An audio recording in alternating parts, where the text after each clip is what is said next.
प्रिय दर्शकों, आपका अपने YouTube channel AIIMS Gill infotainment में स्वागत है। आज हम आपको बीबी बसंत कौर जी जीवनी सुनाएंगे।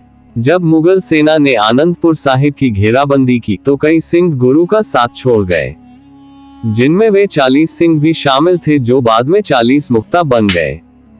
गुरु गोबिंद सिंह जी ने बीबी बसंत कौर से पूछा कि क्या वह किला छोड़ना चाहती है, क्योंकि आने वाले महीनों में उन्हें भयंकर कठिनाइयों का सामना करना पड़ेगा।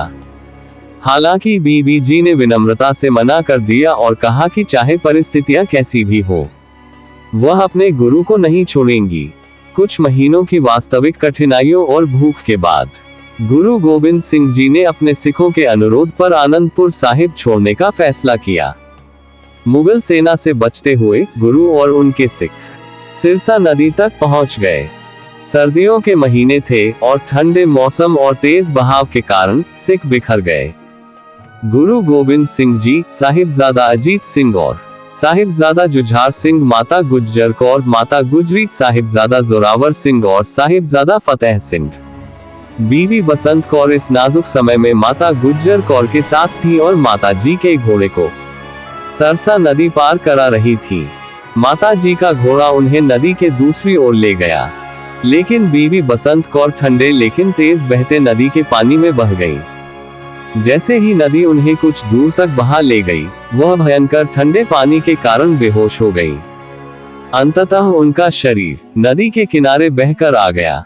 बीबी बसंत कौर को बेहोश देखकर एक मुगल सैनिक समुंद खान ने उनकी कमजोरी का फायदा उठाया और उन्हें अपने घर ले गया।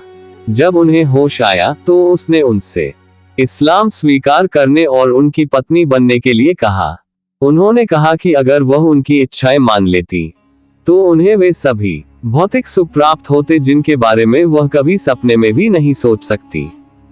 बीबी जी ने उत्तर दिया, मैं अपने गुरु को महीनों तक छोड़ सकती थी।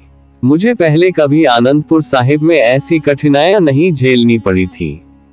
मैं अपने गुरु को कभी नहीं छोड़ूंगी।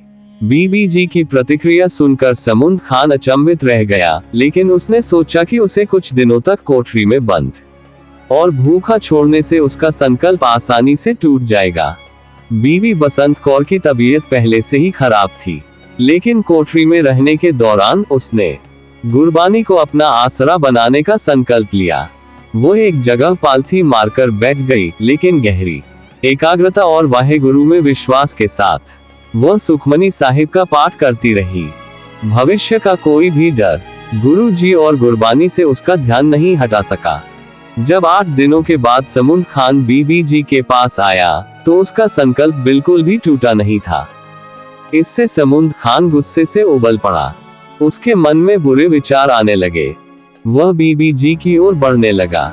बीबी जी ने स्थिति को समझा और कलगीधर दशमेश पिता से प्रार्थना करने लगी। समुंद खान विरोध और व्यंग्यात्मक लहजे में कह रहा था, अब तुम्हारे गुरु तुम्हारे लिए क्या करेंगे? क्या तुम अब इस्लाम कबूल करने के लिए तैयार हो? बीबी जी ने जवाब दिया, मेरे गुरु हमेशा मेरे साथ है। तुम मेरा कुछ नहीं कर सकते। झूठ मत बोलो, तुम्हारे गुरु कहीं दिखाई नहीं दे रहे हैं। उसने बीबी जी की ओर बढ़ते हुए ताना मारते हुए कहा। बीबी जी और भी ज्यादा प्यार और आस्था के साथ गुरु साहिब की अरदास करने लगी।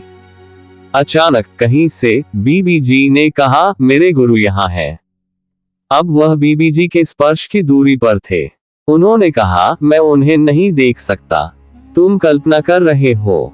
बीबी जी ने कहा, तुम उन्हें नहीं देख पाओगे। तुम एक पापी व्यक्ति हो, 5 अवगुणों से भरे हुए। केवल उच्च कामई वाले ही उन्हें देख सकते हैं।